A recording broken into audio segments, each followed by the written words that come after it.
Je m'appelle Fanny Barbeza, j'ai 23 ans et je suis en BP charpenterie marine en alternance.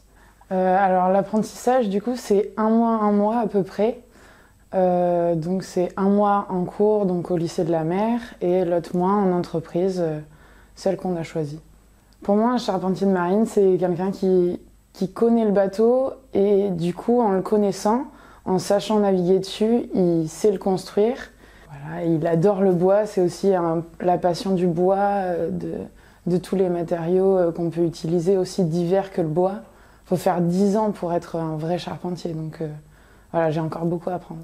Je suis sortie de 3e, j'ai fait sculpture sur bois, donc en 2 ans, un CAP, qui m'a fait après un peu découvrir la passion du bois. Du coup, je suis allée faire un CAP d'ébénisterie en 1 an. Et après, j'ai fait 2 ans de brevet des métiers d'art en ébénisterie. Et vu que je fais de la voile depuis 10 ans, mes 10 ans, je suis allée en charpenterie marine par logique. J'ai trouvé l'entreprise dans laquelle je suis en appelant, en fait, j'avais des connaissances, j'ai eu quand même un tuyau, donc ça m'a permis de rentrer là-dedans et c'est la première apprentie qui prennent dans cette boîte qui est assez réputée sur le bassin.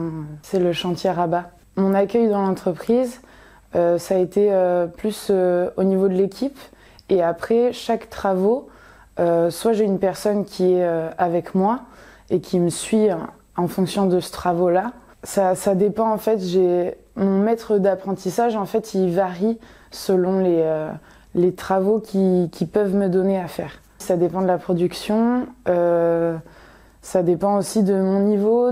Il y a quand même un gros décalage dans l'entreprise et dans le lycée. Dans le lycée, on apprend plus de la théorique, et en tout cas, c'est ce qu'on attend beaucoup du lycée.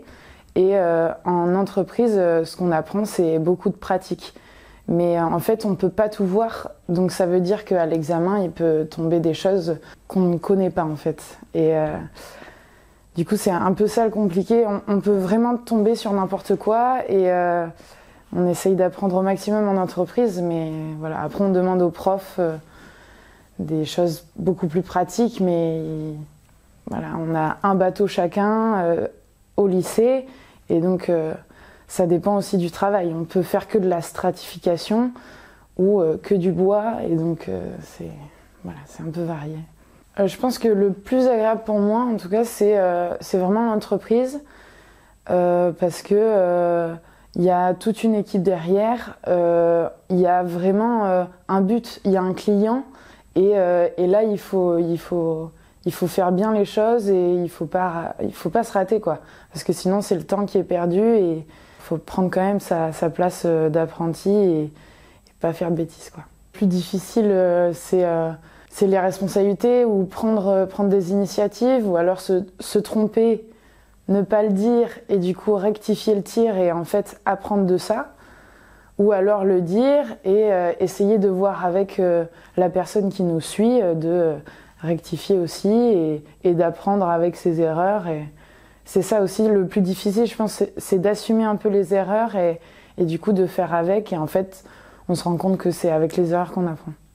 Dans 10 ans, je pense que je me vois encore en train de voyager et d'apprendre de chaque culture. Être dans une association, faire des chantiers différents, soit de l'ébénisterie, soit de la sculpture sur bois. J'aimerais un peu varier, utiliser toutes mes variantes dans le bois pour les utiliser et aller dans différents pays et apprendre, en fait, apprendre et après, pourquoi pas une entreprise, mais ça, on verra bien plus tard. Je pense que c'est compliqué de s'orienter et qu'en fait, il suffit d'y penser très tôt et vraiment de se lancer, juste aller dans des salons, regarder et après voir vraiment les choses qui nous plaisent. Enfin, moi, je suis vraiment sortie de 3e et direct, j'ai trouvé ma voie et c'est un gain de temps énorme et après, on peut prendre ce temps-là, gagner pour aller plus loin, quoi.